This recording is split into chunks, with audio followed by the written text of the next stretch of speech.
Young and the Restless's vandals and updates revealed that Michael Damian had an idea of how he wanted Daniel Romalotti to return. The actor is also a director and he is required to come back first, but time is always off. At those times, he stumbled out of the country to work on other projects. Keep reading to find out what Damian has to say. Y&R fans often wonder whether certain characters will return or if they disappear forever. When it comes to Daniel, he will not return. However, the actor said that the door was left open, so it was always possible. Damian also discussed if Daniel returned, he wanted to see how that happened in an interview with Secret Day. In the interview, Damian explained that there was no definite plan, although that was possible, for how he wants to see the character come back if the opportunity has come and he has got it. The cast and director said, "It was great to see Daniel, Phyllis Summers, Paul Williams, Cricket Blair, Lauren Finmore Baldwin and Tracy Abbott meet. Maybe we're stuck somewhere in a hotel during the storm and we all meet and talk about the great times and we can relive them." Regarding acting, he plays roles in life events, The Killer's Cold Heart, Justice, Red Eyes, and No Witness. 2020 is a year of change and responsibility around the world. First, a global pandemic has changed the face of the world. Second, the Black Living Material movement sheds light on racial discrimination.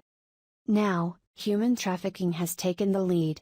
2020 is a painful year, open eyes and necessary in many ways. With sex trafficking in everyone's mind, Melissa Ordway, who plays Abby Newman, took to Instagram to share her thoughts. Every 30 seconds, a child is sold for sex, labor or organ harvesting. Most can't even think about it, let alone talk about it. That is too much to understand. However, the alternative to keeping silent is that many children like yours, mine, our friends and family, fall victim to this terrible reality. July 30th is World Day Against Human Trafficking. Join us as we raise awareness on behalf of children with silent voices. If you want to learn and do more, please swipe on the article below to read how you can help right now, share and follow.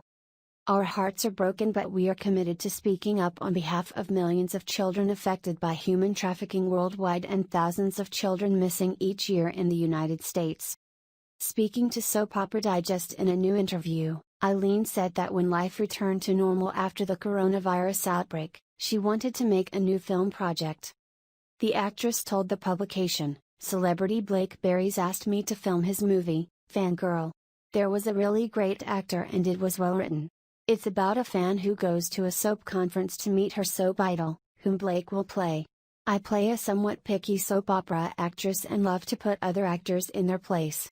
Basically, she calls people on their posts." Eileen continues, "It's not a big part but it will be an interesting project and I really like it very much. Everything has been delayed by the pandemic, but we will soon have a Zoom article, which I am looking forward to. We hope to combine it, but it will be difficult because so many films take place in a conference, so it will be interesting to see how it plays out."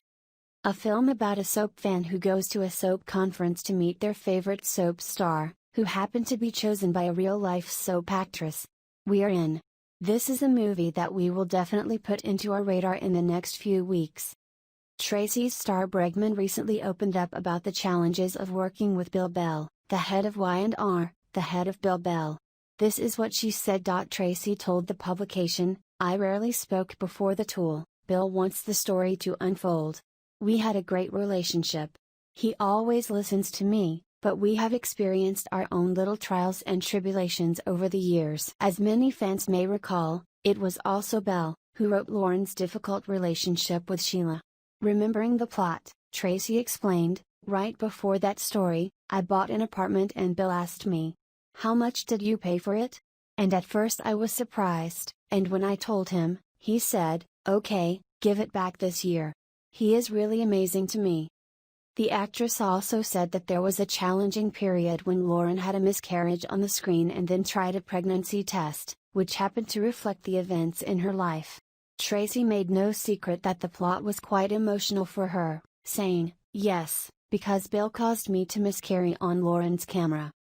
And when I was pregnant with My son, Austin, I was scared to tell Bill that I was pregnant. I did not tell anyone on set until I was 6 months safe. Nobody know. The interesting thing is that I gained 15 pounds in the first few months, and I will never forget the hairdresser asking, "Do you mean too much weight?" And I was like, "Yes, I did." When I was 6 months old, I finally said something and Lauren's pregnancy was quickly written. What makes this potentially humorous is probably not the way Paul discovered it. Lauren didn't tell him, so he had to hear it from someone who wanted to separate them. Although this sounds like a sitcom situation, it's not. Does not mean there will not be a laugh or two. But in this case, the canary will make Lauren the mother of Paul, Mary Williams. Mary has never accepted Paul's life choices, and it is safe to think that Lauren is like that. Especially after submitting a nude picture of Paul into a magazine. Not many mothers can look the other way on something like this. If nothing else, the young stars of CBS and Vandals are constantly expecting an interesting exchange that can be hot. Although this may be the perfect thing that Mary might want to push Paul and Lauren apart, there is a possibility that Paul will accept it and enjoy the attention it can get. Of course, that is assuming he wins or even mentioned in a feature. But later on in these shows, do people often not try to show they're sexy? Thought it would be interesting if this appeared on Mary's face and brought Paul and Lauren closer together. Which karma is better? When Theo first appeared in The Young and the Restless spoilers, it was Kyle's wild friend in New York. The main task of life was to stand around and tell Kyle, "Yo, young man, you were change. You used to be all about parties and babies, and now you're obsessed with that Lola chicken." But instead of making him unrelated to anyone in the picture, so he was free to date all of Genève, the program decided to become the unknown nephew of Dina and Stuart Brooks. Jack is very excited about the new member of the family. Until Kyle and Summer chased Theo for stealing their idea and Jack fired him. Now Kyle mainly revolves around Lola, causing Kyle's jealousy. But what if Theo, the brand influencer and public relations person, who put fear of competition on Mariah, became the master of the puppet? Inspired by Ashley makes Jack think he is not John's biological son by manipulating a confused Dina. If Theo makes Jack think Theo is the son of his brother and his half-brother, how to adjust? What about controlling a confused Dina? He raised Dina. I had a high school affair with Stuart and secretly gave birth to a son, then let him go. And how hard can it be to forge a letter of tears? The Newman family took center stage, starting with the fatherhood scandal of the century when Victor was revealed to be Abby's father. Another daughter passed by, causing the whole city of Geneva to die, for the people and the audience also said tearful goodbyes to Cassie. Family relationships were also tested, when Victor simultaneously considered and faced his past, having a brief but intense reunion with a distant father. Victor is torn between two women in his life when Ashley and Nikki each drag him in different directions. Emotions would also be good for Paul, as he raced against time to prevent the unimaginable revenge plot Sheila set. The week ends with a real explosion, and literally, when Chelsea witnesses what she believes is Adam Newman's death. Victor followed his father, Albert, and Albert wanted to know why. Victor stated that it was not for his benefit. That allows him to show his son how important Nick is to his family. Growing up, despite a sad, orphan childhood. Cassie wants to know about Frank, the guy she sees talking to Sharon. She also wants to know about her biological father. What a great opportunity to kill two birds with one stone. Focusing on the secrets and challenges of the Newman family since 2003. Victor stares at his dying father and Cassie asks tough questions. The Newman man in Toronto faces Albert Miller. This is an opportunity to see his father and Victor's eyes, talk about the past and show him how the rejection felt. Get your snacks for these heartbreaking scenes as viewers learn the apple doesn't fall off the tree. Back in Geneva, Michael barked at the wrong tree. He was at the farm looking for Victor but met his wife instead. Nikki knows all about Michael's shady past and she refuses to help him in any way. Big mistake, Nikki. Michael are not here because of his health. He warned the mustache to call him soon. Talking about bad fathers, Cassie wants to know more about herself. She wanted answers on her own abandonment and on her friend Frank, who had just passed through town. Why does he startle Sharon and what is his importance to their lives?